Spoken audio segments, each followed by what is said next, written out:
In this video, I have 5 steps to shift your limiting beliefs for good. How are we our own worst enemies? We limit ourselves so much. We live in our heads and come up with all these ways to keep us from getting anything accomplished. When deep down, we know we're good enough and we know we're fully capable of getting things done.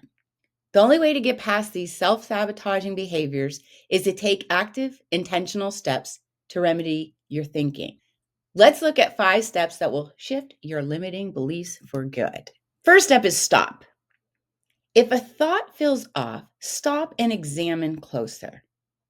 Is this a self-limiting belief? Does this thought feel off? And if so, why? The answer may come to you.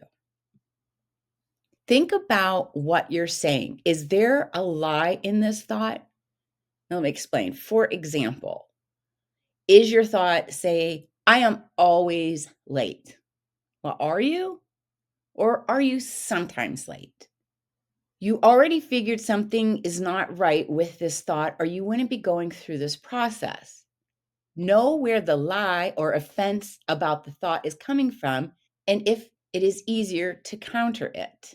In other words, conquer it. You want to conquer the thought. Now, other self-limiting beliefs might be, I am not smart enough. I don't deserve success.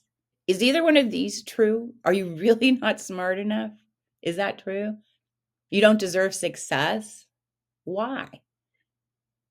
I'm too young, too old. That's a real popular one. Again, many examples to prove that wrong of very successful young people and elderly people. I'm not good with money.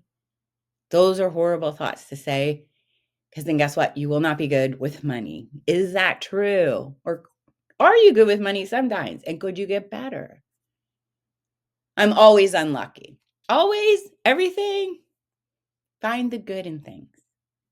Which brings me to look for the proof. Is there any proof the self-limiting thought is true? Examine the part you think is a lie.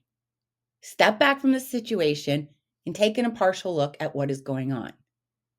Is there any grain of truth in what you're thinking? Are you always late? Always, really? If what you're thinking is a lie, it's relatively easy to counter the false aspects of the statement with the truth. But what if this thought was at least partially true? You start by reminding yourself this isn't always the case. Like I was saying about being late, you might be thinking you're always late. Maybe you are, in fact, late sometimes. To perform this step, you would need to recall various instances where you were on time. By countering the lie, you are taking control of the situation and not allowing the limiting belief to have any sway over you. Sometimes it can be challenging to remove these limiting beliefs by yourself. In these instances, it can be beneficial to talk to a friend or even a coach or a mentor to help you see the truth. There is nothing wrong with getting help, especially from someone who is in a position to be impartial.